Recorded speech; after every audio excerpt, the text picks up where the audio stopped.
All right, welcome everybody to And stuff. The greatest show in the world.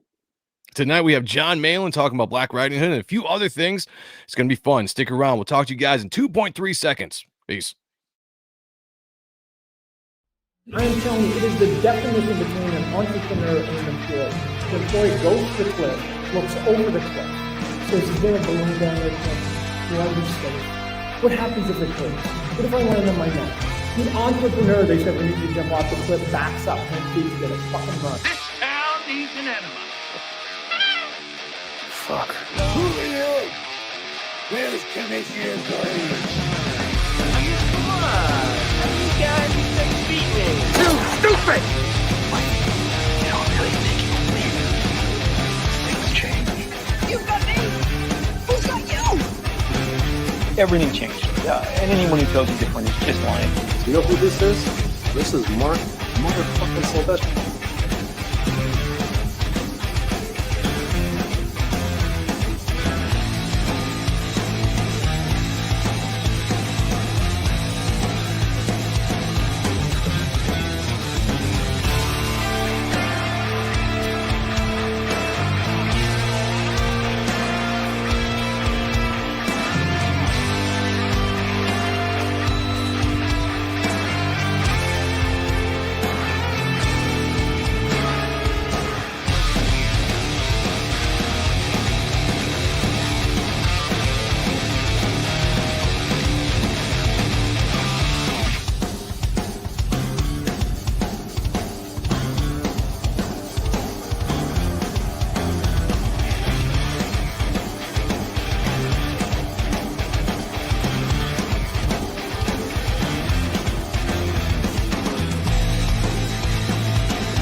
All right, welcome everybody. No music. I forgot to hit the music. Unprofessional. How you doing, Sean? You look a little blurry. You know what? I got a little only light here. I'm in Mark's office. Oh, okay. But anyway, I'm going to try to, so I don't have a big ass Not head. like it's but moody. It's moody. Yeah. It's got the dark, the blue. It's kind of like a little horror aspect. Now we're in October, getting ready for Halloween. Yeah, what are you doing for Halloween? I'm doing good. Oh, actually, I'm probably going to be by my sister's.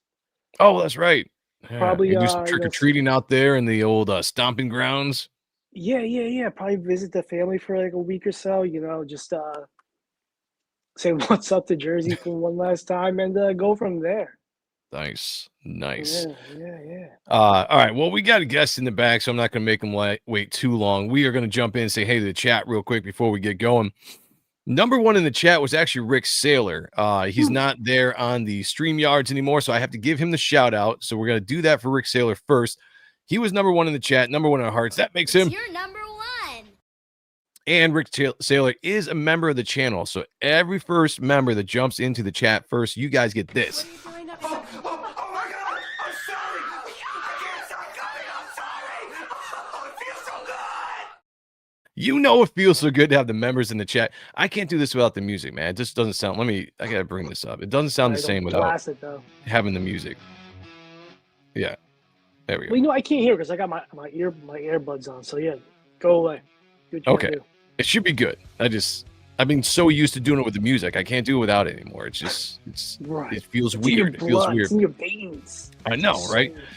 Also, we do have the common thread in all of my failed schemes is human stupidity. People are just too stupid to accept me as their leader. Saying all of that, we can finally say, hey, what's up to Rick, number one in the chat. We also have Mark Penguin in the house. So, Mr. Penguin, a penguin is a bird that cannot fly. I am a man. I have a name. And his name is Mark Penguin. Welcome to the show, my friend. Twisted Dreams is in the house. Is West Borland Goat jumped on that Geiger train. Hail the chat, Sean and Joe. How are you? Subject's notes. The extraction theory papers. Am I the only one who did the reading? Yeah, most of the time. That's just facts. The man, the myth, the legend himself, Mr. Mo Biggs. Now, I do have to say, we're going to talk a little bit about the leaderboard here in a second. Rick is our champion, leading with 10 victories. Mo Biggs is the closest person in line with that with 4. Maybe he's going to make a run tonight to get his 5th victory. We're going to see, but we'll find out. Shout out to Mo. Hey, Mo! Mo! What? I finished the drawer. What do you want me to do, kiss you? Well, go on. Put it over there. It's always that kind of show when Mo was in the chat. Good to see you, man. We also have Matt here as well. Good to see you. Here on the Steadfast, rolling in. Nice. Love it. Love it. Duck Bacon, which, guys, if you did not see the godlike piece that Duck Bacon did, Sean, did you see that? I did not. Oh, man, you missed it. Go check it out. It's on X, on Instagram, or whatever. Back. Yeah. You do it now. Do it now. Check it out. Beautiful piece. Shout out Duck Bacon, very talented artist. Love having you in chat, man. Steve is here as well. Sup, Ronins? See, I like that. I don't like that. I detest that. Anything that directly involves me, yeah, of course, I say we go with. What about stuffers? You know, like for this show, they're the stuffers. The stuffers? Yeah, like. But what kind of fuckers, stuffers? Fuckers, stuffers. You could take that in a few different ways. Stuffers, yeah. I would go with that, I guess. Maybe. I don't know. All good. The Don's in the house. Good to see you, What's brother. up, Don? We got Stormtroopers Julian Caesar. Hail to you, man. Cool. Good to see you. We also have Kayla in the house. Wow. At work, popping in to say hi. Yeah, pooping too. Good to see you. Hard at work, Kayla. Hard at work. You keep doing your thing. Good to see you. Art Hyde is in the house. What up? We also have member of the channel, Scribe Comics, says, "What's good, Ronan Joe?" Hashtag don't forget about Sean. Things are good. Things are good. I'm okay. My psoriasis is kind of acting up, but I'll get. Your what? Psoriasis? What the hell is that? You know what's been fucked up on my feet lately? Oh, is that what that is? I think so. Or it's colitis. Oh. I don't know. I don't think. Whatever you said first, I have no idea what that is. Oh, okay. Rachel Brinkley, 3240 wow. is in the house. Good to see you. Okay. Well, welcome, guys. We have a great show tonight. We're going to jump here and get started. Let me say before we get John on here. What did I do? I lost that shit. Come on, I lose it all the time. Unprofessional. All right.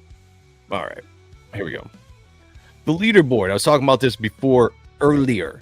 The leaderboard is something we do here to go along with what YouTube puts numbers by your guys' names. What is that and what do we do? Glad you asked. Let me answer that question for you. You have a number by your name. Certain people do. This keeps track of the top contributors in the chat. How do you do that? Super chats is great, but just constantly talking to each other, talking to us. Interaction is what it's all about. Be the top contributor by the end of the show. You have to have that number 1 by your name at the end of the show. And if you do, you go on our leaderboard. And whoever wins the most victories by the end of the year, we're going to tally those all up, and somebody's going to get something really special from this channel. From me specifically, and I'm going to ask some of the other co-hosts to throw in. Not twisting anybody's arms like I always say, but we're going to come up with something really, really nice. And this is just for us to be able to give back to you guys for being in the chat all the time, making this fun, and having a great time. So please, contribute, talk, super chats are great, do all that kind of stuff. Do me another favor, hit the like, subscribe, let people know that we're live, share this out, get people in here. If you're having trouble watching this on YouTube, you can go over and watch it on Rumble as well. All right, with that being said, Sean, it's Thursday. I'm feeling good. Welcome to and stuff. Over 26 years in the business on a technicality, like Norman, my skills are the Bates, Jersey's finest, editor extraordinaire, the Hispanic guy on paper, creator type 1, the only one, Sean Ahrent. With me as always, my brother and I. Very talented, very sexy, very distinguished, always narcissistic but never vain, staunch defender Rob Liefeld, and Gina Carano, and a lover of all things 90s. Joseph Michael Sonntag, or Joe M Sonntag if you prefer, as the Pope likes to call me, JMS. As the chat likes to call me, though, Ronan Joe. Welcome to the show, and as always, what an awesome show we have for you tonight. Because we have, who do we have, Sean? We got a guy that's been around the block. He's a phenomenal artist. He's worked on Youngblood. He's worked on Thunderbolts. He's drawn Cable. He can hold a pen really good and do the scribble. He's awesome. Co-creator, Graveyard Shift, plugging it. Black I like Riding Hood, and Godlike. We have what you people call the coach, but I know him as Papa John. Please bring on John Malin. All right, bringing him on. John, welcome to the show and welcome back to A&S. Right. How you doing?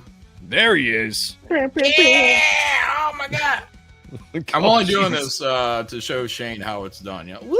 Yeah, excited. Yeah, I was gonna say, do the shot right off the bat. I like that.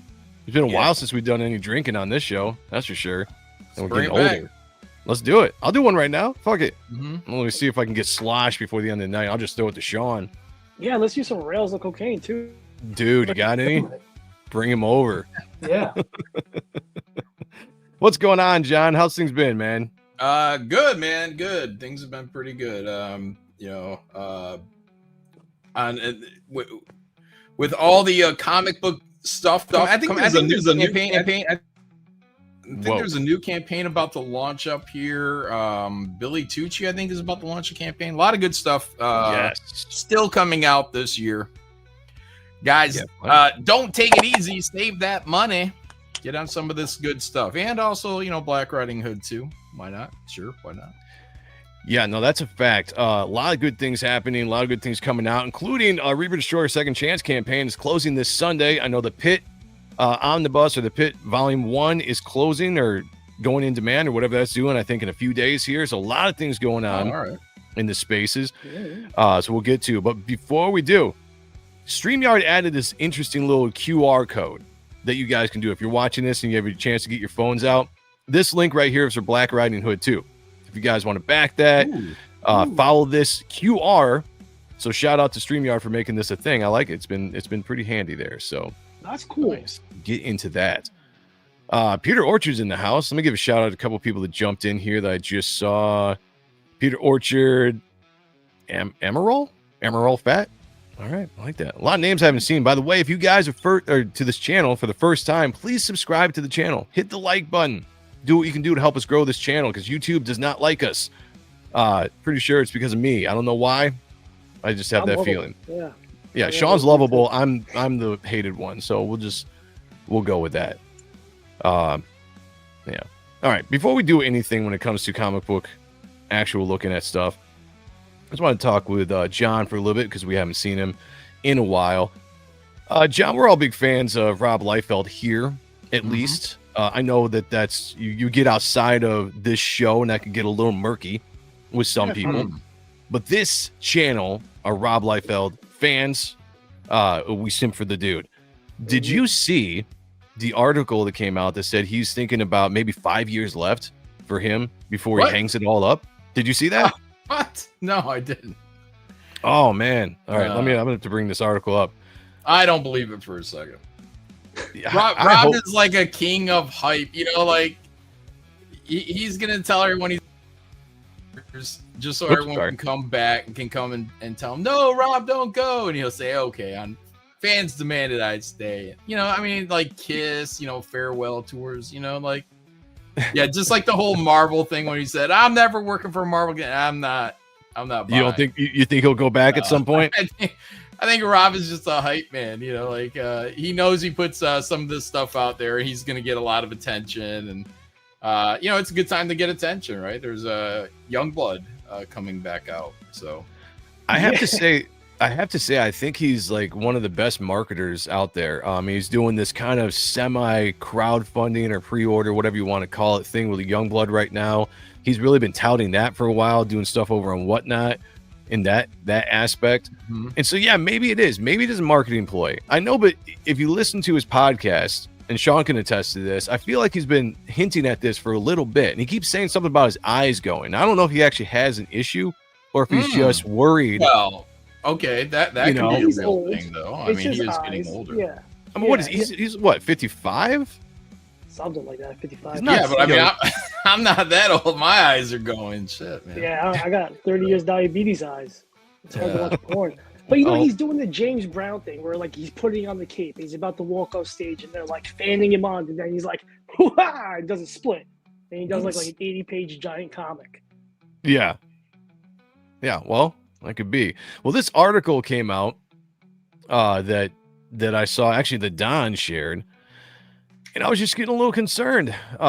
because he says it right here. He says, guys, I'm not sure how much longer I'm going to be doing this. Liefeld confessed during an appearance at Wednesday's Retailers Day programming at the Javits Center. I saw Todd, fellow Image founder, beat me to it, but I saw Todd put up a video lately, a couple weeks back. I'm not going to be doing this for long, he says. I'm like, damn, he beat me to it. Now, okay, maybe there's a little competition there. Maybe Todd came out first and said, hey, I might be hanging him up at some point, and now Rob's got to jump in there. Todd sells an art piece. Rob's got to sell an art piece. You know, like maybe it's that's headlines, guys. He says, oh, he's 58. Okay. Oh man, he's pretty much dead. He's see, I thought he was fit. Well, listen, that's still young to me, right? As far as artists go. Yeah, the guy's not like, 50 years in on like a heavy construction career. He's right. He's in good shape, takes care of himself, has plenty of time for himself. Doing occasional work gives him a little pep in his step. I think the guy loves comic books. I don't think he's ever actually going away. No, I hope not, man, because Sean and I were talking about this before. For anybody our age or our generation or whatever, it's really interesting now getting to the age we're at, watching our heroes kind of start aging out or getting to that point where some of them are actually legitimately talking about hanging it up. And I can't think of a comic book world without guys like Rob Liefeld or Mark Silvestri or Jim Lee, some of these guys I idolized or we idolized in the 90s. And it's kind of almost becoming a reality pretty soon, more often than not. And I'm not digging it, man. I don't know. I'm not liking it at all. Oh, thank you for highlighting that one. Jeez. Who the fuck is Well, that? yeah, my bad. Kurt. Oh, yeah. Well, we won't bring that one up again. Yeah, But John's you need still to say forever, man. John's only like 32. He's got a long ways to Sounds like go. young buck. That's right. Yeah. 58. Oh, 58. Yeah. Sorry. I can't read that kind of stuff down. You know that. You got to put numbers in the chat. Aaron's in the house. Good to see you, man. Good to see you. Well, I have to say, I just hope that he sticks around for a while, because he started hinting after he got all pissed off at Marvel, and probably for rightly so, going and be like, finally doing the extreme characters again. We're getting Youngblood, Prophet's supposed to be happening, a Supreme, like all these characters are coming back. They're going to do a run. And I think that makes everything right in the world again, as far as comic books go. But he keeps saying, he's like, this is it. I'm going to do my characters and maybe one other passion project. And he's thinking about hanging it up. And I've heard his reason is because he sees guys like John Byrne and some of the guys that he idolized growing up who started kind of drop off after a certain age, and he's approaching that age, I think. So maybe he's just worried about that. I don't know. I hope he sticks around for a little bit. I'm not ready. You will. You will. Okay, as long as he's alive, if he doesn't have like a stroke or paralysis or Parkinson's, he's gonna stick around. Or like actual going blind, he's gonna be around. Yeah. Like I'd put my money on it. Yeah, that would be the real issue. But no, I'm gonna take your word for it then, man. I like that. Did John Byrne drop off? Well, he mentioned names. I mean, depends on what you think dropping off is. Like, there's a guy at their peak. People think that Jim Lee's dropping off right now, because some of his stuff is a little bit, I don't know, maybe not up to par to what he was even 5-6 years ago. So who knows, man? I don't know. I mean, I haven't been drawing all that long comparative to anybody really in the industry, comparative to John. John, what do you think, man? So I contribute to some of these guys when they're quote unquote drop off. I don't think it's to skill diminishing unless it's a physical thing, like you said. I think there's a lack of passion sometimes when you've been in the industry so long, you've pretty much done everything, worked on all the characters, sequential, all that kind of stuff. Do you ever find yourself possibly getting to that point where it's like you worry about having a lack of passion with the actual comic book drawing itself? Not really. I mean, I think the cure to that is somebody writing a story worth telling.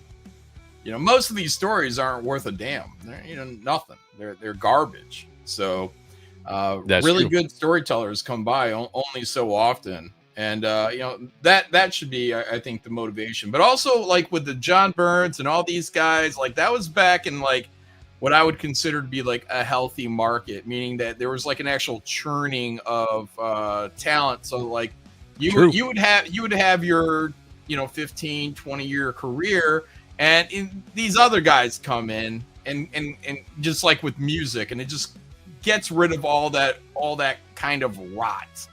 That used to be the industry. So that's why John Byrne, isn't drawing X-Men or whatever. I don't know I know they bought that art, but that's why he's not doing like X-Men, Superman, like today in any real fashion.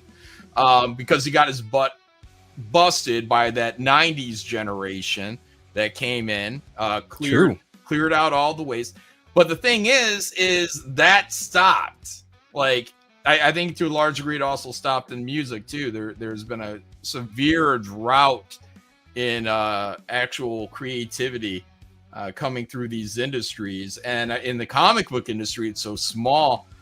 So now you got the guys that are the kind of top guys. They're still the top guys from 20 fucking years ago, almost 30 years ago. Well, definitely 30 years ago when you talk with Rob and Todd and. Name the ones you want to see. Capullo, that guy's out. He's been out there for 30 fucking years.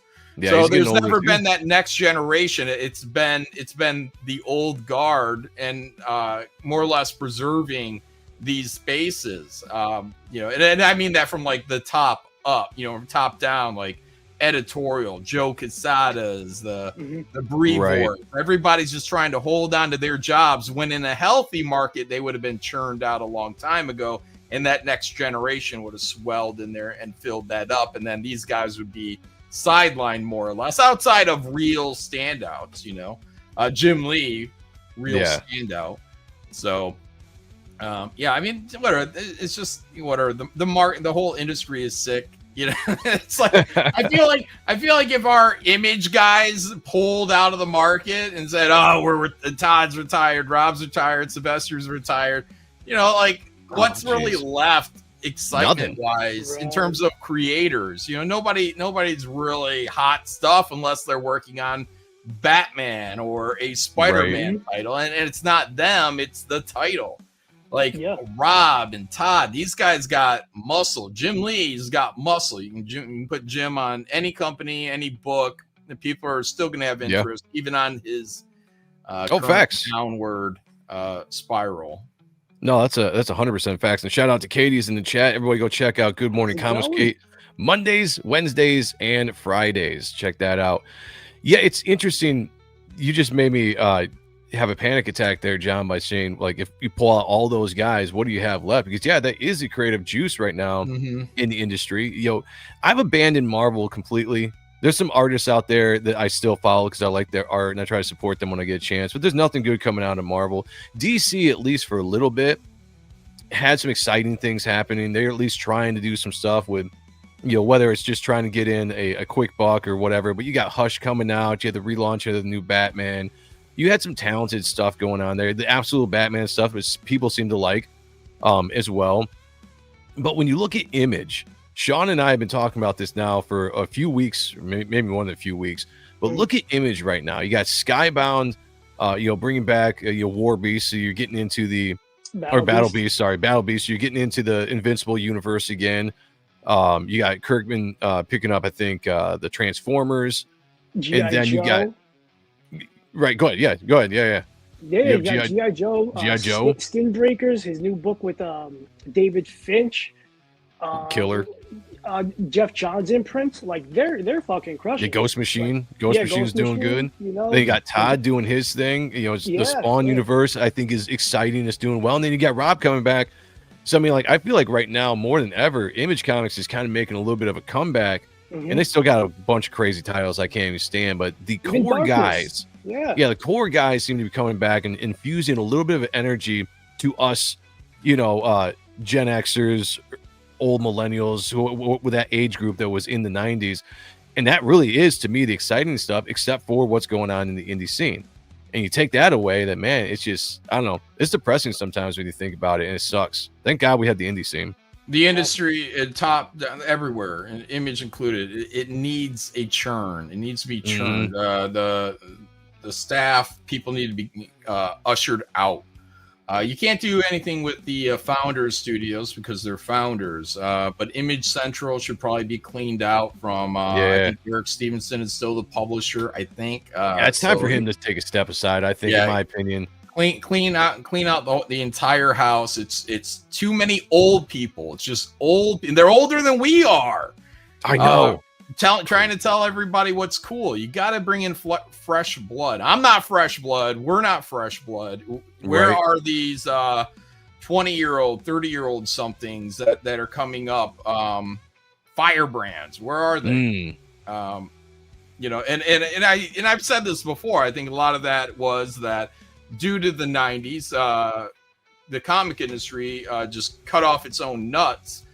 Where they started labeling everything 90s style, you know, to people. And it's like, hey, that's just cool. You know, it's like, oh, it's 90s. You draw to 90s. You know, I've heard this numerous times coming up.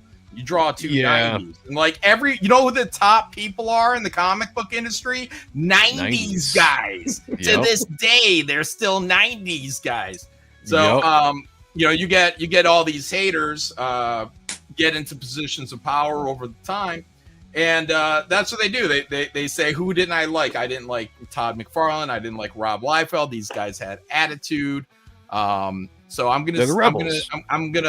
we're gonna shun that, and we're gonna encourage more Jim Lee, Brian Hitch. You know, the trend towards realism that we got in the late 90s, early 2000s.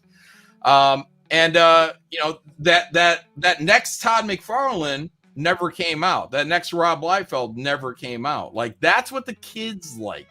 When you get into like the Brian Hitch, that's more like pinky out, fucking adult kind of things. You know, like the kids, you know what they're buying? They're buying the manga. That's what they're buying. They're buying the manga. They're watching the Japanimes.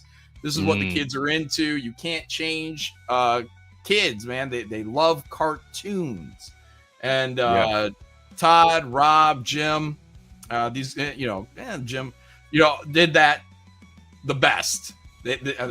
Rob and Todd specifically were, to me, they were very much a true pure form of an American manga before everybody tried to just replicate the pointy fucking chins and everything to be Dragon Ball femboy bullshit. Like, that was real American manga, what Todd was doing and what Rob was doing. Exciting stuff, fun to look at.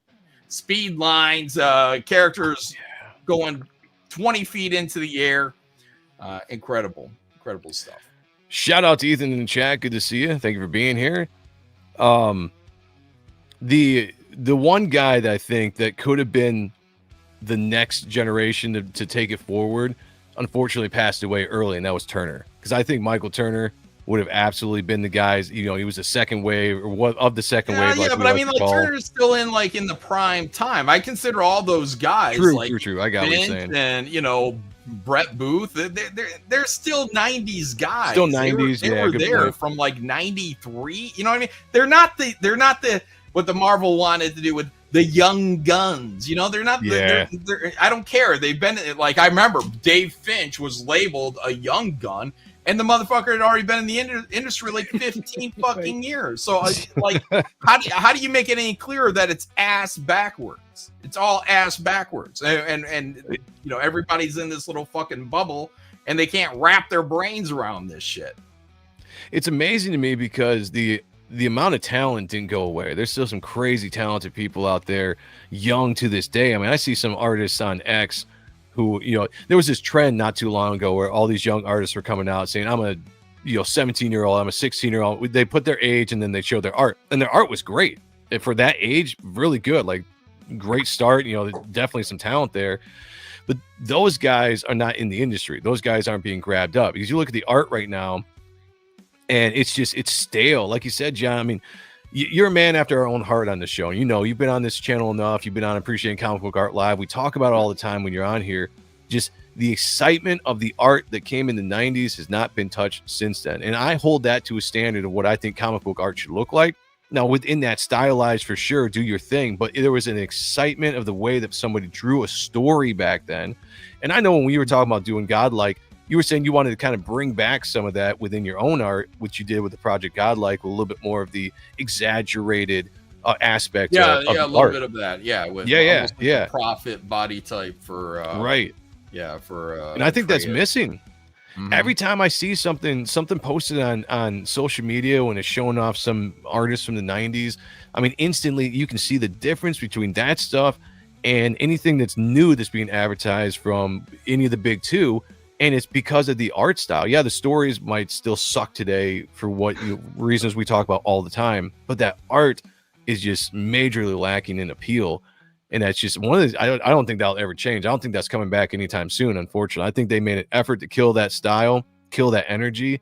And unless you're coming to the indies, I think that's dead in the mainstream. It's the same thing. They have to clean house. Like Marvel has to clean house. DC has to clean house. It should be filled with 20 and 30-year-olds, not fucking 60-year-old men trying to tell everybody what's fucking cool and not.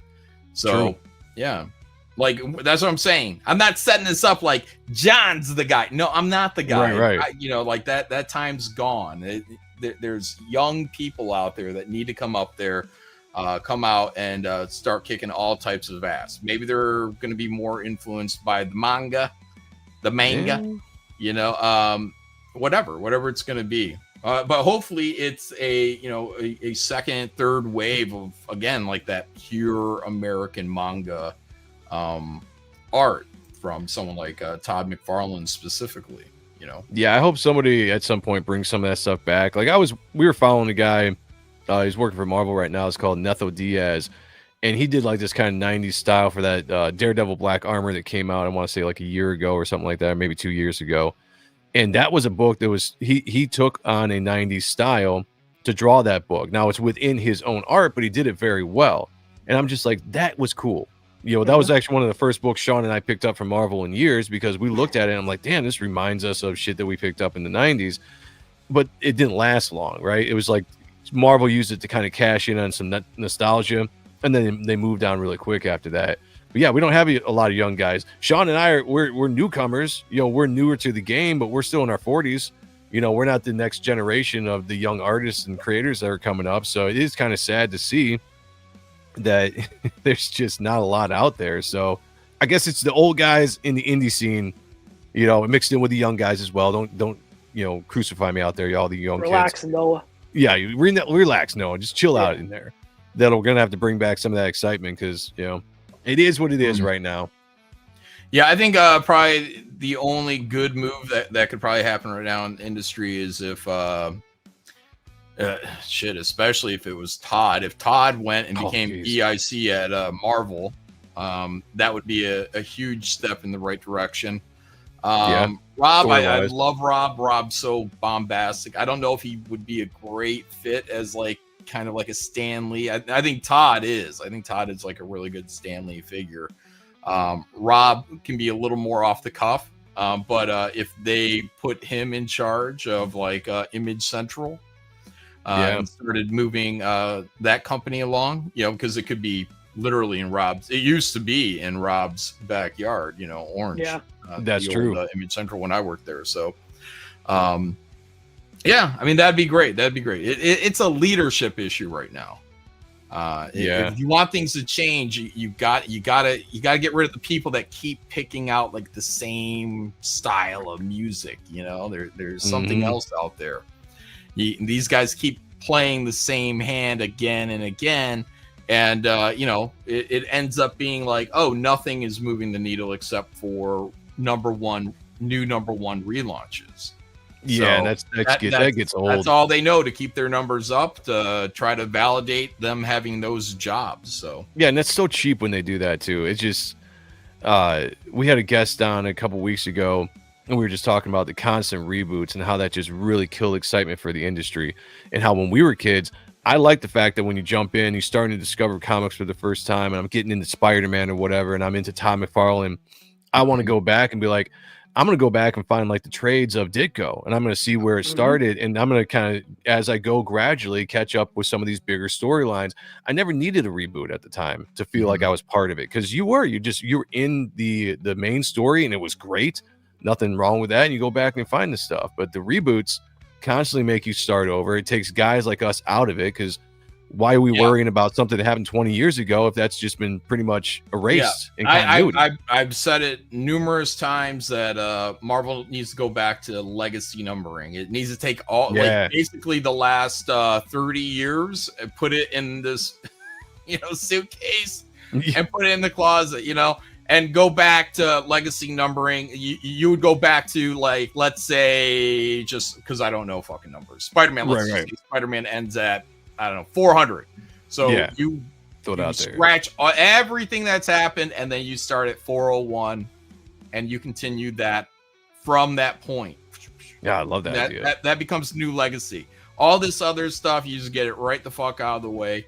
I mean, it happened. You can always reprint this stuff, Sure. Good little nuggets out there, Old Man Logan, whatever. But everything else goes back to legacy, because I think that what you were saying is, like, I think that is part of the collector experience, is that you get into something. It doesn't matter if it's issue 400. You say, I got 399 issues I might want to check out now, right. Start working your way back, or however it is you want to go about collecting it. Or I like this Todd guy. Let me see what else he's done. It's easier when all you have to do is go backwards in the number count to find that artist's previous work. Yeah. 100%. Instead of being like, wait, what reboot? At what time? What year was it when that happened? Where did he go from there? Because it's not very linear. I definitely love to see that happen, and it would be right back. You would see, the transition from, basically, for the most part, flat coloring or maybe a little bit, but to full on 2025 full gradients. Everything is right, banging, popping on the color end of comic books. So I would love to do that, as long as you got writers that had a love for that, the storytelling at that time, or what was going on, and to expand that, so a complete rehaul, almost like what they did with if there's any horror movie fans out there, what they did with Halloween. Whatever you guys thought of Halloween 2018 when that came out, but they erased all the sequels, and so we're going to do a true sequel to Halloween 1, and this is going to be like the sequel that's going to carry on that timeline, and the rest of the movies that came out after that sucked, but that first Halloween in 2018, that was the direct sequel, was pretty good, and they picked right up from where it left off. I'd be completely down with them doing that in the industry. Yeah, 100%. That would be great. Just as long as you're carrying on some of those, the ideals, get fans in there. Even like editorial, really, I think they're probably busying themselves too much in the creative process. You have someone like Tom Brevoort. Tom Brevoort used to have a real purpose at Marvel, because he was like that nerd kid that could tell you what issue so and so happened in. He knew the continuity. That used to be a skill. Right. A valuable skill of but because of the reboots, you don't have to know jack shit, because it's just here's a new take on an old idea. But if editors were a little bit more concerned about the previous work and keeping things in line, we get those little letterboxes. See this, stuff like maybe they'll keep their fucking attention, on the other things other than trying to be involved in developing the stories or dictating our minor artistic choices. So right. Also the censorship. Tom Brevoort now, because he's got nothing better to do, is worried about cultural appropriation in the book. So it's crazy. I know comic books throughout history did commentary on current day stuff to an extent, but it's just right now it's just absolutely ridiculous. Like, we need an escape from real world politics, real world this, real world that, and just don't put that into the comic books. And then we don't need the DEI stuff. It's just it seeped in there, and it absolutely killed creativity. I don't want to get in a whole discussion about that, because we've talked about it to death in here, but I 100% agree with everything you're saying. I mean, right now, guys, John's laying out. All rot. It's not healthy, especially for something as small as the comic book industry. You know, you get fucking, I mean, that's what happened. You get fucking 6 fucking knuckleheads in there, SJWs in there, and that's all it takes to infect everything, you know, especially if they're women, because women have an influence over men. Yeah, well, that's a fact. Yeah. Well, we need to do, we're listening right now because this is good. You know, John's single-handedly fixing the industry. Just if we can follow that advice and go forward. When it came to image, John, what I think I would do, kick Eric Stevenson out. I would take everything that is not like legacy guys, like, you know, partners or whatever that have books right now, and Ghost Machine as well, because that's doing a good job. And I would separate all the other stuff and put it in its own pocket universe, and I would relaunch Image Comics with the core titles, with the core creators, because like Mark Silvestri right now is coming out doing a New Darkness. He's writing it. You got Ed Bennis is drawing it. Witchblade, Cyberforce is going to be rebooted. You know, like, start with those titles. You got Rob, you got Mark, you got Todd. You know, I guess Eric Larson's in there too, you know, as much as it is what it is. But you reboot an Image with those main guys again, and then start trying to bring in the young talent like they did in the 90s. It doesn't work the same with Image, though, because Image isn't just like one kind of top down and everything's all encompassed. Each partner is their own, just like comics say, each partner is their own company. So True. like even if you had Eric Stevenson's job, you can't dictate to the president of the company, who's way above you. That's Todd. You know, hey, this is what we're going to do with your guys' book, because he'd say, fuck you, bud. Yeah. So, and the other books are kind of in, I guess what you could say, a pocket. I mean, they are in their own separate thing, which is Image Central. So, like, Walking Dead. Walking Dead, Kirkman's a partner now, but Walking Dead used to be part of Image Central. So you just call it Image, is like one big umbrella term, but it's really it's going through Image Central. It's being published with supervision from Jim Valentino.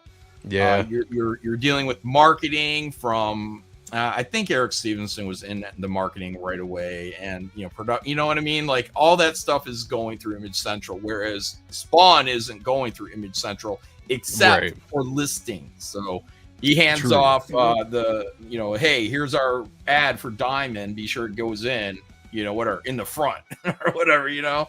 So Todd's the big dog, you know. But that's just it. When the partners say, you know, when they need their files or whatever, that's where Image Central comes in, is kind of like that kind of, I don't know, stable core of Image. So the studios can do, like Eric Larson, these guys can fuck off all they want, hand it off to Image Central, and then Image Central could and has gone in there. I mean, we used to have a guy, Brett Evans. I believe he used to work for Rob back in the day. But he would be coloring, I think it was like Liberty Meadows pages, like on the clock. You see him coloring right there at Image Central, and he may have done some lettering too, you know. So you can do a little bit more. It operates a little bit differently than a Marvel or DC would, just because you can be a publisher and you have no power over what are 5 solid studios. I don't know what it is. For sure. Maybe it's 4. Top Cow, Todd, Eric, I guess, if you call Eric probably a studio. 5. Yeah, probably 5 if you're counting Eric. Studio, but still partner. Oh, and whatever, Skybound. Then you got Ghost Machine, but that's kind of an imprint to Image. I don't know how that works. No, he's a partner. Like he's a partner. Shit, I didn't realize that. Okay, all right. Well, shit, I missed that. All right, so then you got about a founder. But if there's a founders panel, Kirkman might be on it, but you know he's not really a founder. But he is. Oh yeah, Kirkman. Yeah, I was talking about. Yeah, he's in as much as anybody else, to my knowledge, is actually in. He's got a vote, just like everyone else has a vote. So they kept the lights on for so many years. Yeah, no, I mean, you're right. It would be completely different. But I think if you were to take if the founders were in on it, like you said, not somebody running them because they run their own thing, but do something where the reason why Image worked in the first place was the big rebellion against the main two. The big hotshot rock star artists break away, do their own thing, took all that fan base with that, and it was a massive thing. But what was cool about Image is it was a semi-shared universe, even though every company within Image still had its own lore, but they could still kind of cross over seamlessly, it seemed like. and it gave it a feel of like this brand new universe, and that has been completely washed away. Right now Todd's completely washed all Image away, and he's just doing the Spawn universe. Nothing else exists in the Spawn universe right now except Spawn multiverse characters, which is great. He's doing a good job, but there's no more of this like shared aspect. And I think if you did a reboot of just the partners, with Top Cow and Savage Dragon, exactly, exactly. Okay. Bring so some what, of those what guys. do you do with all the Image Central titles? You take them and put them in their own Image Central, right? Yeah, but well, I mean, they are there, but like, what do? Do you stop publishing them so that you can publish Spawn and Top Cow? That would be interesting, because I mean, like what you're talking about is great on paper, maybe, but right? Like, that's like the Comicsgate issue. You know what I mean? Like, true. If I, Ethan, Shane decided to stop promoting people and to make it all about us for a year, right? It would be hell to pay.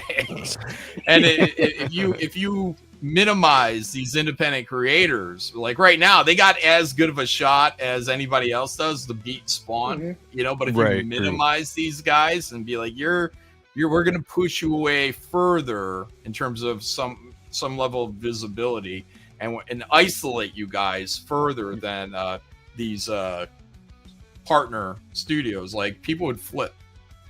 They'd say, McFarlane's gone mad. He's an egomaniac. Well, What about me? That's what I'm saying. Image is different. Like, you can do stuff with Marvel. You can do stuff with this DC. It's top-down power. That's probably just all those characters, all those titles are under control of the publisher. You know what I mean? Like, so you can do what you want with that. But Image is a lot trickier. But you're right. It's probably just my wishful thinking. Replacing the management. Yeah, it's just my wishful thinking. Like, once they started bringing in so many of the other titles towards the end of the 90s, early 2000s, it just completely threw off the dynamic of what Image was when you just had like the 7 studios. And then you had guys like Hyun, Keith, some of the other guys that came in and did creator-owned books as well. So you're right. It's a big old thing. It's just in a perfect world, what I'd love to do is just snap my finger, erase all that shit, reboot everything with the original guys, and go from there. Look, I see where you're coming from. Like, you would put focus on those titles again. Simplify the whole publishing line, and it's an okay idea, but again, it would devastate the Image Central guys, all the titles going through that. Yeah, you're right. We got Dale Keown in the house. What's going on, brother? Good to see you. Got some of the big names in the chat tonight, along with all you great chat. I see a lot of names I'm not used to in here, so thank you for everybody coming over. We got John Malin as our guest tonight, talking comic book industry stuff. We're going to be talking about Black Riding Hood 2 here in a second. So if you guys are new to this channel, please hit the like, subscribe if you like what you're seeing here. Share this out. Let everybody know we're live. Come on in. Have a good time. Jump in the chat. Again, we're all trying to get that #1 spot in the chat. If you end with that #1 spot at the end of the night, then you're going to go on our leaderboard. We're going to add up all those victories, and whoever has the most victories at the end of the year, we're giving away something really special from this entire channel to you guys. Right now, Rick Saylor's running away with it with 10 victories, and I think he's actually #1 in the chat again. So somebody's got to challenge that dude, guys. I'm just saying, do it out there, please. And most importantly, drop our link in other people's chats. Like, they're not going to tell them you're going to have a better time over here. Yeah, if you got a wrench, you go into other people's chats, you drop it. If they get mad at you, tell them that's okay. Joe sent you, Sean sent you. They can come talk to us. We're saying it's okay. Get your ass over here. Have some fun. Sean, you got anything real quick before I want to bring in the next subject? Just Todd announced that they're doing Founders figures. So you got Spawn, Savage Dragon, Shadowhawk, Spartan, and hell yeah. That's going to be coming out sometime next year. So that's pretty cool, man. Like, we'll see what they look like in hand, but I think the 11-year-old that I was really excited. Wait, what'd you say? To see that. Spartan? Yes, Spartan. Oh, Wildcats? Yeah. Oh, okay. How did they get the rights? Well, Todd has till the end of 26 for DC, technically. So with Spartan being DC, and Jim was at the panel, so they announced it there. So I like that. I think that's cool, man. Like, yeah, it's and some even good. Like in a couple interviews, Todd was like, You know, it'd Wait, be was great there a to do a Rob? kid figure. Was there a Rob toy? Yeah, Profit. Oh, yeah, nice. Yeah. So it's the founders. They're gonna see how that goes, and then maybe, you know, bring out some second year gen. You know, again, he's mentioned it'd be cool to do the Max or even Profit. Pitt. You know, and all those other guys. He's got to see how good Wave 1 does for them. Yeah. So, well, hopefully they ask Dale Keown for permission before they go ahead and make it. Oh, for sure. Yeah. Definitely. That would be cool though. I mean, I missed that announcement. That'd be pretty badass because I knew that Todd's going and doing Marvel next year, right? Or Marvel Legacy or something. Or I don't know. Okay. I don't know. But I missed that. I missed that announcement. That's pretty cool. Yeah, man. Yeah. Again, look, there's a reason why I think there is this throwback to the 90s because nothing has been working for a long time now. And people understand that they aren't bringing in new, younger generations of comic book readers. All their main readers are like us, right? 30s, 40s, and up that have been comic book readers since we were kids. And so they're trying to go back and do things that kind of get that nostalgic button, get something for us, you know, which I'm fine with because I love it. But it shows you like the direness of the industry because they're not we're losing everything to manga. You know, all the young guys, all young kids are reading manga now and would much rather be in that than reading American comics. And they have nobody to blame but themselves. You know, 100%. The writers, the editors, all that stuff is them to blame. But there's been this pushback in the 90s and Image is really leaning into it right now. I have to say, I feel like all those guys are really kind of trying to push that 90s feel, you know, specifically with Rob right now and Todd. Good. Aspen is doing something with Ecos, however you pronounce that. I read a few days ago. I think it's animated. Oh, nice. Nice. Cool. Very cool. That'd be Very cool. Well, we got John Malin here. He has a new project in the works or on the works. It's live now called Black Riding Hood 2. If you guys missed the first Black Riding Hood, I gotta ask you a specific question, John, before we jump into this. He's black. There you go. Answered. Oh. No. So what was the thinking behind making this a number 2 and having that short story be an official number 1 instead of that being like, you know, an issue 0 or whatever, and then not rebooting, but I thought about making it a 0 or a half. Yeah, half actually makes sense, you know. But I think that, like, I feel like we have to kind of explain things a little bit to some people. Some people aren't from the 90s, you know. That's a good point. And I'm just like, hey, you know, again, it's just linear, you know. It's like people understand on number 1, they saw Black Riding Hood come out 2 years ago, and then they're gonna be like, oh, number 1, you know. So it's just ultimately I feel like it could confuse. So I didn't want to confuse anybody. I'm just like, yes, that first one came out. Here's number 2. So that makes sense. It's funny that you bring that up because Sean and I talk about that all the time. Like, we are surprised because we grew up in the 90s. So we know all the gimmicks, 0 issues, half issues, you know, ash cans, all this kind of stuff. We are surprised generally at how many people in this space in CG or in crowdfunding they don't know that or they missed that period. Yeah. You know, and so like when we were doing Appreciating Comic Book Art Live there for a while, which hopefully we'll get back to doing again someday, we were surprised at how many people we would show off like freaking, you know, Wildcats or Spawn or something like that too. And people were like, oh, I've never seen this before. I've seen it for the first time. And they're people like our age, you know, it'll blow me away. So maybe that's a good strategy there. Yeah, simplicity. That's all it was. So yes, I could have made it a number 1 and a cash grab. But no. Yeah, you'd probably be accused of that then. That's probably just fine.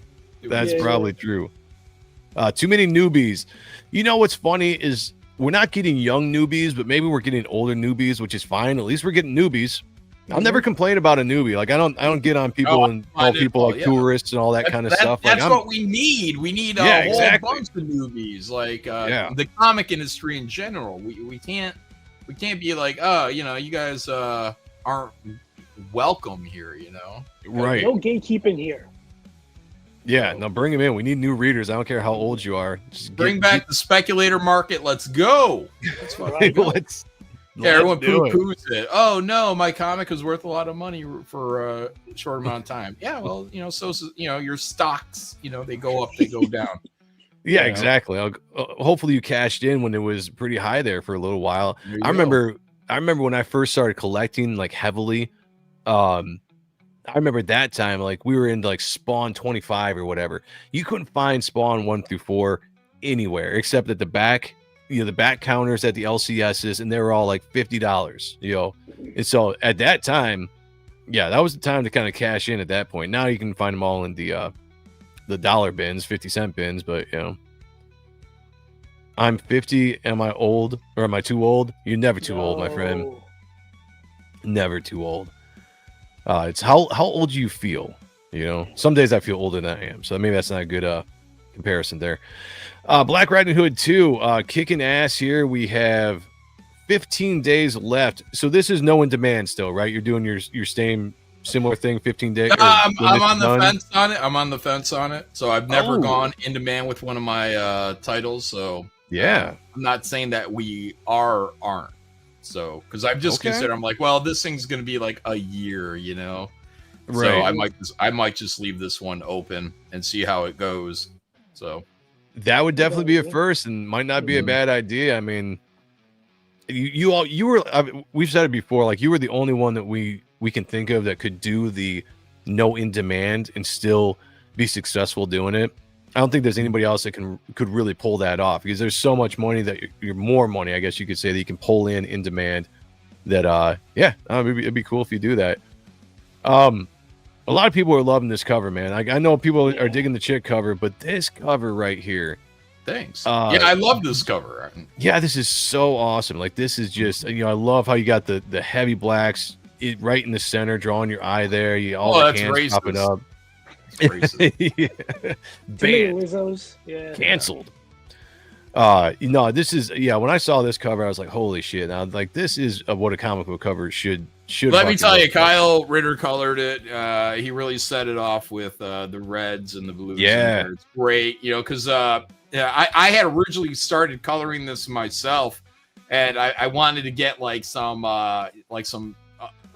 horror-ish coloring, some strong reds. And when I did it from the tombstone up with red. Gotcha. Whereas Kyle went and put it all into the background, and it looks so fucking good. What he did. Mine didn't compare. Because I was like, I think I give up. Yeah, I was like, I'm in the ballpark, but it's not really slapping the way I want it to slap. So I handed this one off to Kyle the color, and then I started coloring my other one. And when I started the other one, I'm thinking I'm like, I'm gonna keep it simple. It's gonna be all flats, or two-tone, like old school comic would be. And I showed Faye, and I'm like, what do you think? And she's like, yeah. And I was like, shit.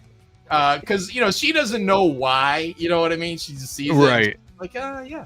And then I went and I spent an entire day just rendering the whole thing up from top to bottom and showed it to her, and then she's like, oh yeah, that's good, So it's funny because I found wives will give the honest truth, especially if they're not like in the industry. My wife is brutally honest about everything I do, whether it's writing or art, because she's not into comic stuff. She doesn't get a lot of the dynamics or whatever. She's just taking it for face value of what it is, so I can show her something. Right. And I'm like, oh man, look at this. Faye doesn't have any nostalgia or thoughts about flat tones, Right. Like, he doesn't see people from the early 90s and before are gonna really love that nod to the old school, so. And you can see my Godlike supplemental cover, that thing was very near flat tone, very small. Oh yeah. Not too dramatic on the gradients and stuff. Because I really think there is a real good power in ever so slightly gradient flats. So it feels like it makes it more graphic to me when you get all these blurs and whatnot. Like it looks nice, it looks pretty, but I don't really want to blow it up 10 feet tall and put it on my wall. Not as much as something like you look at some old comic book from the 80s and you're like, I could take this whole page and blow it up and put it on my wall and it's going to look like pop art. Somehow that gets lost for me a little bit when we start getting a whole bunch of the gradients going on. So colorists today, and we've said this before, we work with Dave and Dan Kemp on our books, and they do a fantastic job, professional guys. But I feel like modern day colorists, just like a lot of modern day artists, can they over render. You kill line work, which as an artist, I hate it. Like there are times even with Dave, I have to be like, hey, can you pull back on this a little bit? Because the art, the line work that I worked really hard on and it was inked really nice has just been lost. So like just pull back on that just a little bit so I can see it. And he's good. He always does it. But that's what I like about this kind of stuff. And I didn't even know you colored this, John, until you said it. When you posted it. And I was just like, holy shit! Like, because a lot of times I'll just look at artwork for what it is. I don't really look at the signatures at the moment. I'm just taking it in. And when I saw this, I actually thought that somebody else colored this, and it was just. And I was like, wow, this is really good. And you're like, oh yeah, that's my colors. I'm like, damn, dude, how long you been working on the color techniques for? Because this is pretty damn good. Forever. Guys, I guess I hadn't seen a lot of it. I was coloring my stuff back in early 2000 before I was even in anything. When you find some of my old pinups and some image books. What did I have, Sean, back in the day? Tech Jacket, some Jay Faber books. Okay. I had some pinups and I colored them all. Did you do the first stuff of Graveyard Shift where it was like blue, or was that always Z? No, originally I was going to color Graveyard Shift, so I was working on like almost like a more of a kind of a painterly, I guess, kind of book, and it just wasn't working. Kind of like the same thing with that Black Riding Hood cover where I just said, fuck it, this is somebody else, So Noble Causes, I did a Noble Causes pin up. Nice. And I think for some reason, I think the first thing I did was he had another book. It was like a superhero, like a white suit, blue cape, or something like that. It had a Vic Valiant or something like that. I don't know. But I seem to recall that as being like what might be my first published pinup. I'm not sure. Nice. I can't remember the name of the book though. Well, I say that because like I've dabbled in some coloring before. Like I don't think I've ever really released to the public anything that I've ever done, because I never put enough time into it like this to put a fully rendered piece out. But coloring does interest me. It's a fun thing to do. When you get in, just like when you start inking, you really start to enjoy inking. You like the technique involved with it and everything. Color is pretty much the same with that. It would lead me to my next question. Do you ever see yourself possibly doing, whether it's just a 10-page story or something, where it's just you completely doing everything? Well, a 10-pager maybe, it's possible, but I'd have to really, really be into it. So even the Black Riding Hood, the original 10-pager, like I didn't even color that, and I guess that could have been an opportunity, but no. Yeah, just a thought, because sometimes I get the itch. I've gotten that itch. It always sounds good, And I tell you, every time I get that itch and I start trying to implement something, very quickly I'm like, oh my God, I'm completely overwhelmed. And if I was just drawing this and if I paid someone to color it, I'd be done. So, reality comes in and hits you right in the face once you think that you can do. Because, dude, trust me, I'm sitting here being like, I could write it, I could draw it, I could color it, I could letter it, and if I really wanted, maybe I could figure out how to pre-press it. I don't think that's rocket science. No, it's not. It's actually not too bad. Yeah.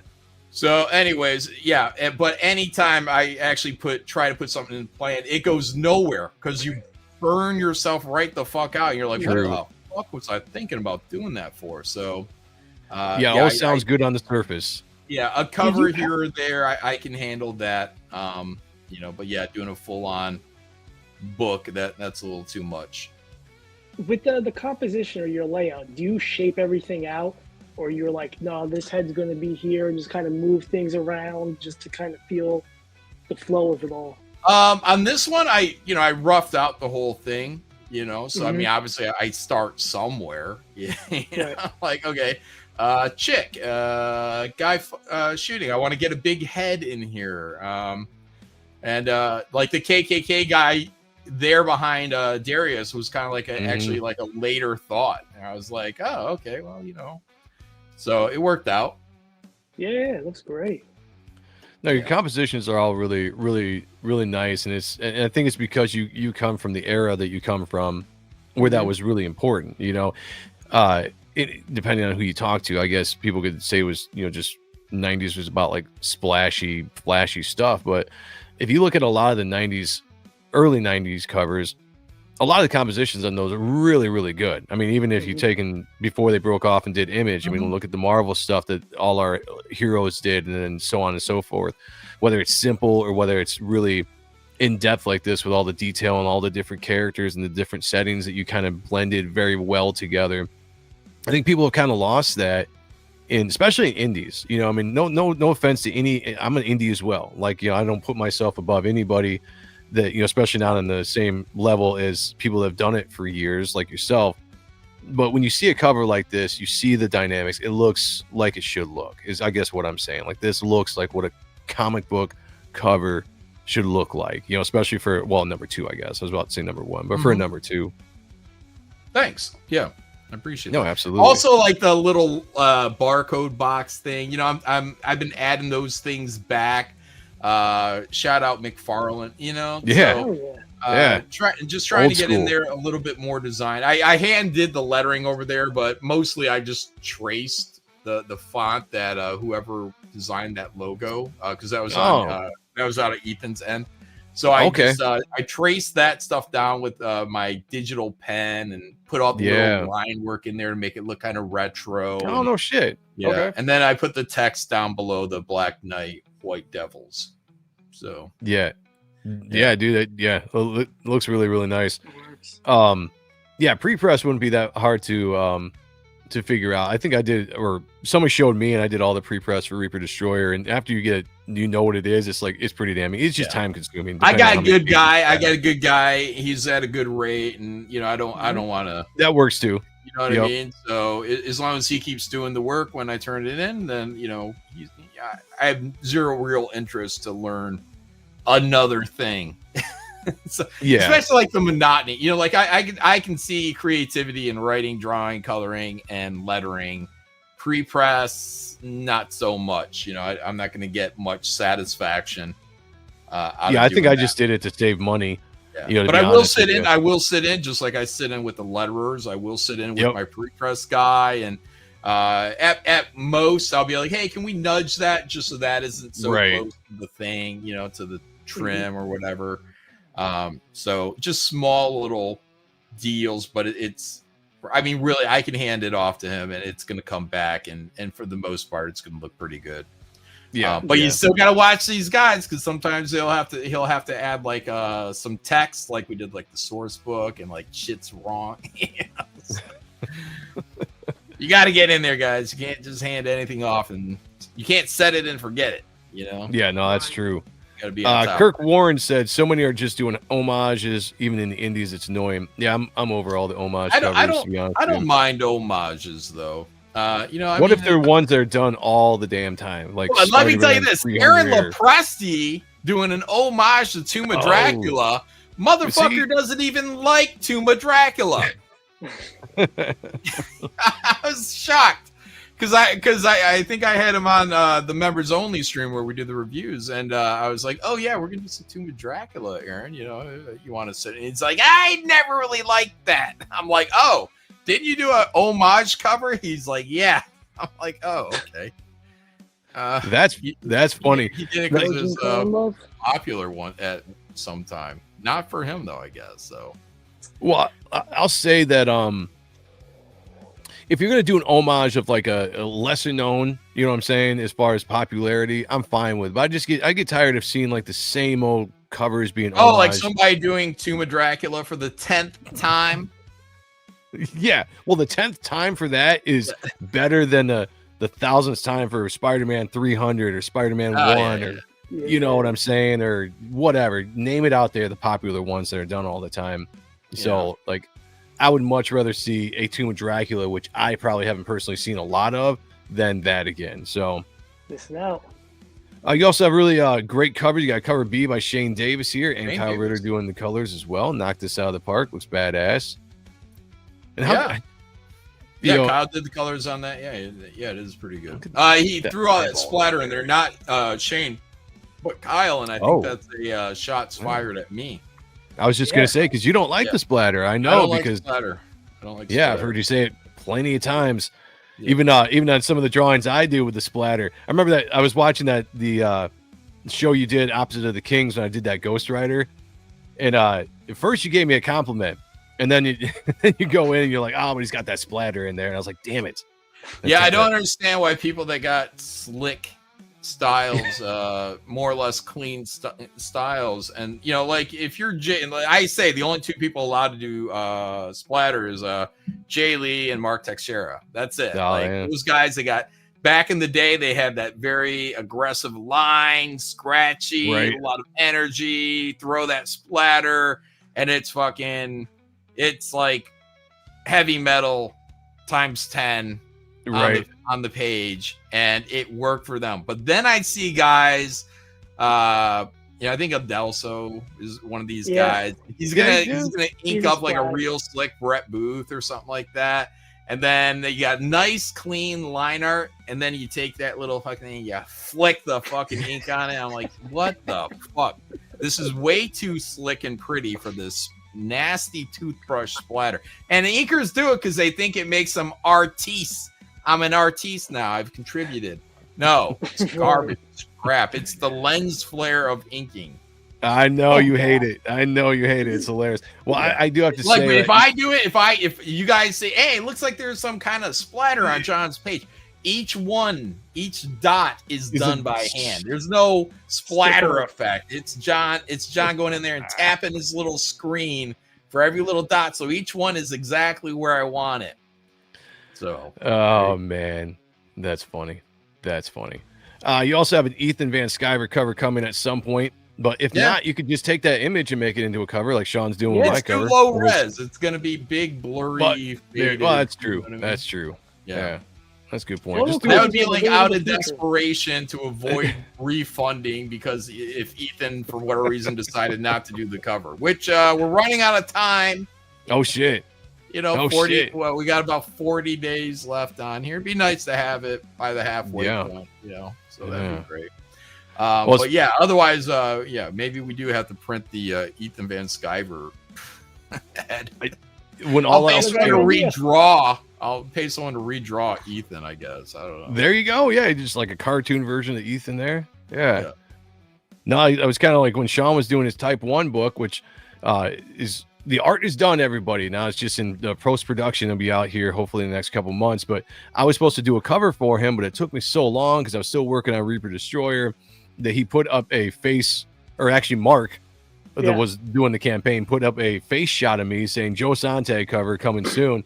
And Sean, for shits and giggles, is actually going to make that a cover along with the image that I did for his book as well. So that's why I brought it up. Members, they're like, I want that cover. I'm like, you don't even know him. They're like, I don't care. I want it. I'm like, well, I like money, so joke's on you. Sell where you can sell it. Yeah, I did the photo stuff years ago. What was it? I think it was Graveyard Shift 3.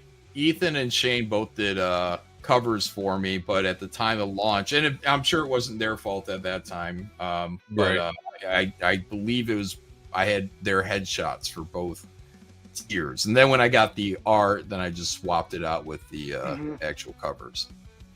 So you couldn't swap that out in the actual tier though, right? Because I tried doing that with oh no, you have to hide one tier, duplicate it, put in a new image, and then you put it up. So it does, so that number then doesn't reflect the true number of sales. That makes sense. You get it all in the back end. Okay, that makes sense. Oh, the back end. Whoa, watch out now. It's a family program.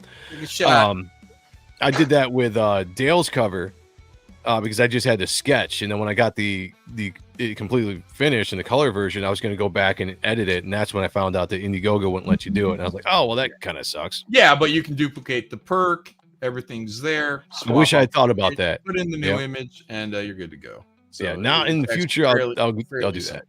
Going forward. Black Riding Hood, everybody, links are down below. Black Riding Hood 2.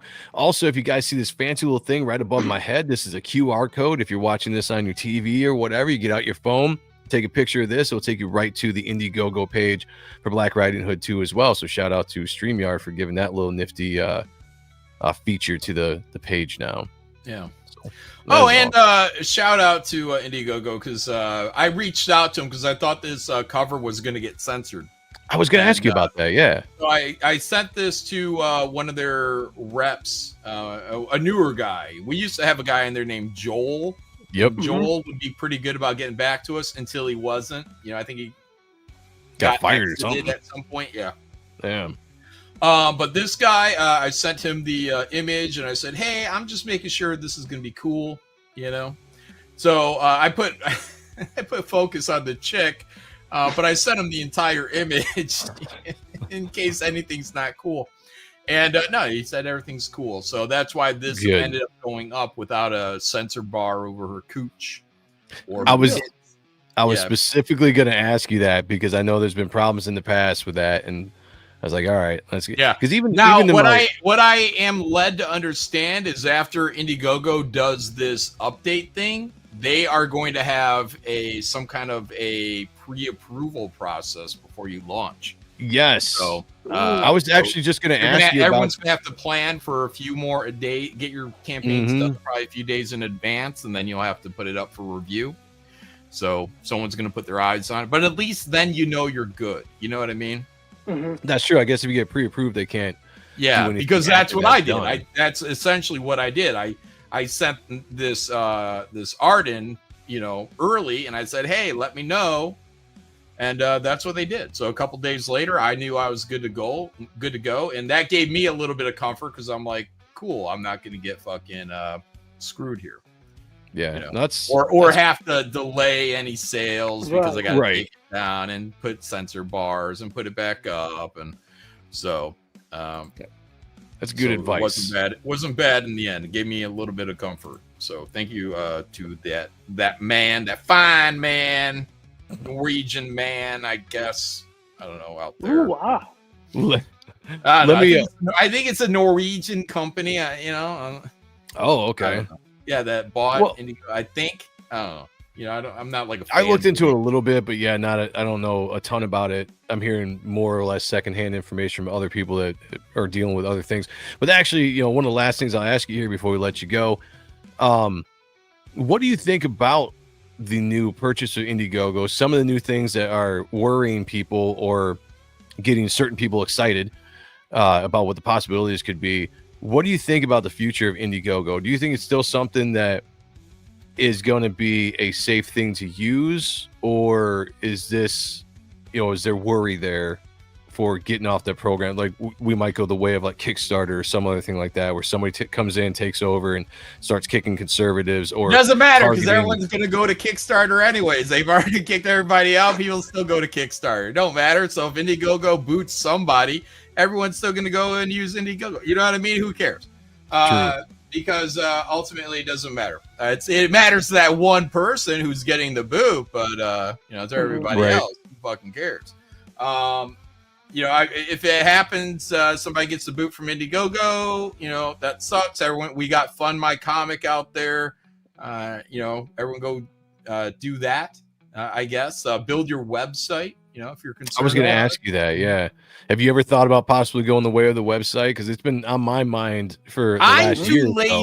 I'm too lazy. Not in that it's like the creation of the website, but I don't want to live my life having to do like weekly shipping and new order came in today. I got to be sure. I want to focus as much as I can on anything other than shipping and receiving. So in theory, it's great, as long as I'm a one-man show. if I got a Yanzi that's gonna go ahead and box my things up and take my orders, you know, help maintain the site and all that, well, I sit there and draw and you know, hang out with my buddies online, you know what I mean? Then okay, all right, great. But you know, Faye is not Yanzi. You know, Faye's got her own job. So, yeah, and you know, so that becomes a lot more burden on me rather than just dealing with things for a brief amount of time. You know. Yeah. So. No. Okay, that makes sense. Yep. So I just good to have your opinion on that because I've been wondering what certain people are feeling with this whole just I guess uncertainty. If anyone is out there using Kickstarter, you have no point to bitch. It's like no, that's true. It's the exact same. It's the exact same thing. So I think the rules are very similar. And once we see people get the boot, you know, just know that you have no loyalty among your friends because they're going to still use Indiegogo. They're going to cry for you. They'll do a fake tear for you. But they'll still use Indiegogo until they get the boot. So that's going to be the way it goes. So you might as well just go to Fund My Comic. If anyone has any concerns, go to Fund My Comic. That's your best bet. Shout out, who's that? Luke Stone. Luke Stone. Yep. Yeah, I was going to ask you about that. I don't even have time. I don't even have time to pretend that I care about new rules for Indiegogo because the only one who should like really give a shit is probably me. And at the end of the day, I can waste hours upon hours of my life bitching about the new rules, and nobody cares because at the end of the day, they're going to use it just like they will use it. Or who cares? Who fucking cares? John is tired of caring for everybody else's well-being. Good luck to you. You know? So. Nice. That's awesome. All right, guys, before we get out of here, I do have to share out. We have other creators on this stream as well. We have Sean Ahrent in Type 1, which is completely done line art wise. Yeah, I spoke to Dan today. He's going to have all the final rest 20-something pages done by the end of the month. Then we'll start setting into pre-production and get it out to the printers. Thank you, everybody, for your patience, for believing in the project, backing the project, spending your hard-earned money. Don't be a bum. Back Type 1. Get the Ultimate 1 tier. You get all these cool covers. You get some cool art, 9-card trading card set. We're going to be updating the page next few days. So we'll make that Joe cover available and go from there. But Joe, I want to scroll down to the bit. Scroll down to Lord Aramis, my red villain. It's on the bottom. It's on the bottom. Oh, man, I'm so good. Look at that. Oh, wow. Going down. Down. Wait, where'd it go? Did I go too far? No. Went too far. Go. Oh, there we go. There we go. I colored that. That's how awesome I am. I could draw, I could color, but it takes too long to make it that great. That's good red on there. Let me compliment those reds. Yep, you didn't go into pink. I appreciate that. Which most colorists do. When the red is the hardest color, I think, to deal with. When you put highlights, the highlight, and I was talking about this just the other day. Yeah, the bright hue or what is red. All you get outside of red is dark red. You can go dark red and you can go red, but you don't get to add white to it because that becomes pink. So you can use, if you have to put warm areas onto it, you can put a orange and then you can put a yellow. And if you really, there's something going on and you really needed that one little super hot spot, you can put in a little dot of white, not a splatter of white, a little dot of white. White is the most rare color, like everything around you, even the white paper, unless it's under a super bright light in your room, it's not actually white, it's off white. So only in like strong reflections, glows, whatnot, are you generally going to find those pure white spots. So like the eyes on this guy, the belt on this guy, those work because they're part of this bigger gleam. Yeah. But use color and then just hit a little white hot spot in there. Yeah, if you guys ever caught some of the shows that John was on with us on Appreciating Comic Book Art Live, we definitely had a couple of books that we looked at where he went in on those white highlights and was not too happy about it. Wait, on what book? I can't remember what books it were. It was just like, I mean, when you were on, we were looking at like, Liefeld books, Platt books, Pitt. I can't remember. You were on a few different times. We looked at a lot of different shit, but I remember there was one time where you went on a little mini rant about the white highlights. Let me tell you, I can rant about just about anything. That's because I know to a certain extent. Like, guys, I'm not a colorist by trade, but to a certain extent, I know exactly what I'm talking about. Be it from writing, drawing, lettering, coloring, inking. Inkers are the devil. They should all die in a fire. But, damn! Wow. Just fucking around. But yeah, it helps to know what the fuck you're talking about to some extent, and to some extent, I do, and more so than most. Not so humble brag. I like it. We also have the Reaper Destroyer. Let me say it again. Reaper Destroyer Second Chance campaign, which is coming down. Well, I gotta refresh this in 5 days.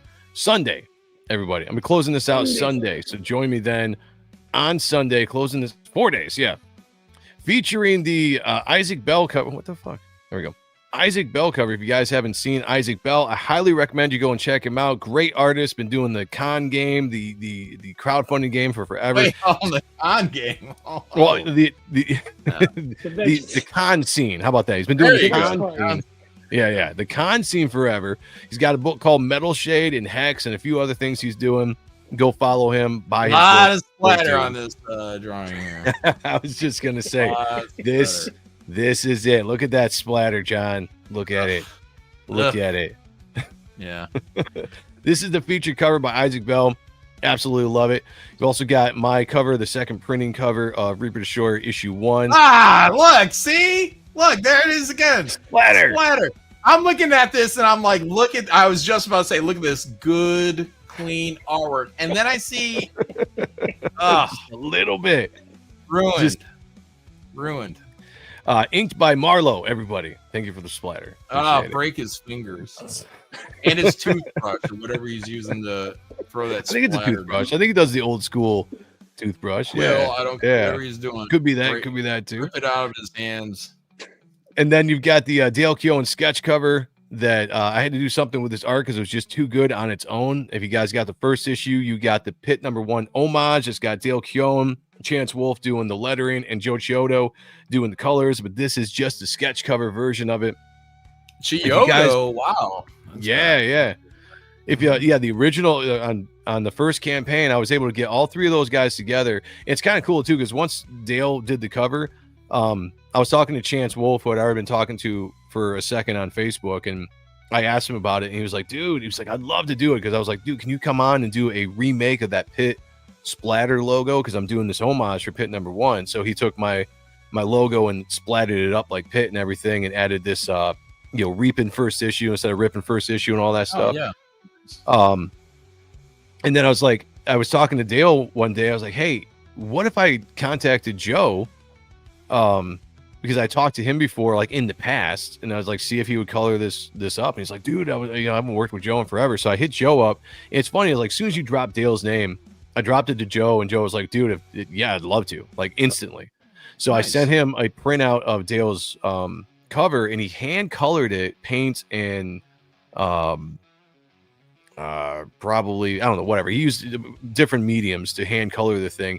But sent that back, so I've got the original sitting down there in my collection, and then I doctored it up a little bit so it would look good in print. But yeah, I got the original guys that did Pit #1, and that was the first time that they all jammed together on a project since like the Pit days, so like 35 some odd years or 30 some odd years.